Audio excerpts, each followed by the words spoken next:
Hello everyone, my name is Fen, and we're talking about Gideon and the Ninth today. So this is my review for Gideon and the Ninth. I'm just gonna start this off by saying this is the best book I've read all year, and I've read quite a few books in the span of the past couple, months. And I've just got back into reading, and I saw this on a shelf, and I read the tagline, which is Lesbian Necromancers Explore a Haunted Gothic Palace in Space. What more could you want? So yeah, overall, best book I've read this year. It was amazing. It had so much, just so much. It was hilarious. It was tragic. I cried a lot. You can ask my partner. When I was finishing the book, I was crying on the drive home. So, I freaking love this book. Yeah, it's amazing. There's a cool magic system.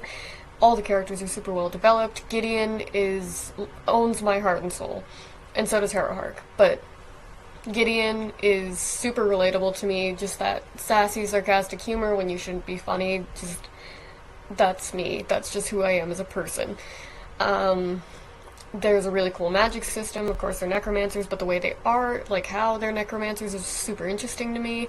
I struggled with the science of how they're necromancers a little bit, and how the necromancy works, because I didn't really understand. Luckily, there is a glossary at the back that explains everything, and that goes into a lot of detail about how everything works. So that really helped.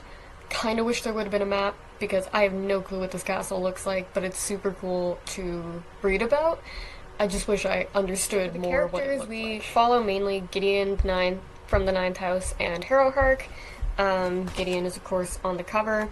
Gideon is a super sarcastic,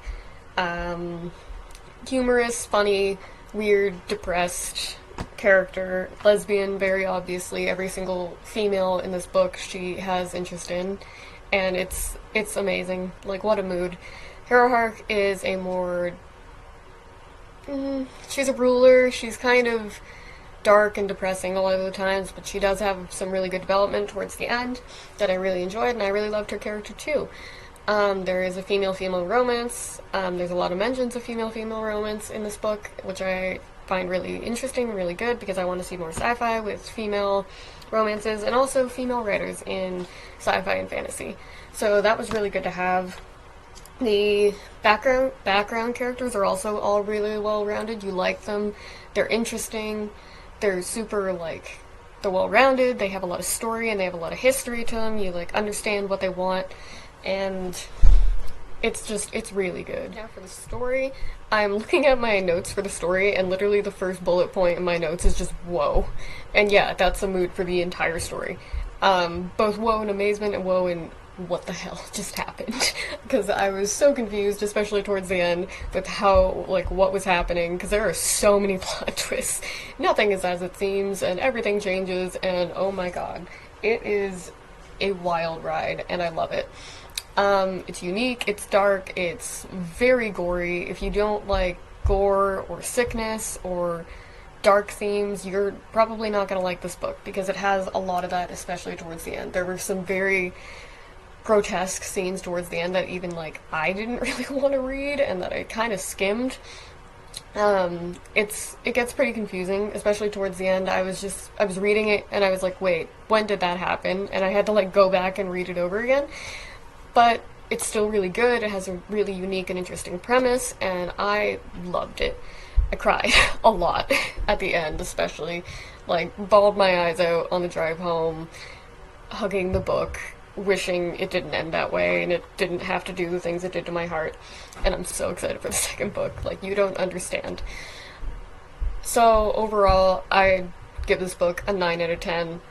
It's incredible. It's a little confusing and, a little hard to follow sometimes, and the science is a bit iffy and confusing, but, this is amazingly written. The characters are amazing. The story is interesting. It's grabbing. The details of everywhere you go are interesting and grabbing. It's so, so good. And I can't even begin to explain half the things that happen in this book, because there's just so much. So please, please, please read this book for yourself. It deserves so much more attention than it's getting, and it needs to explode everywhere. It is incredible. So thank you so much for watching. This is my review of Gideon in the Ninth. I'm trying not to get into spoilers, but if I talked about spoilers, I would be here for an hour. So, thanks for watching, and please read this book.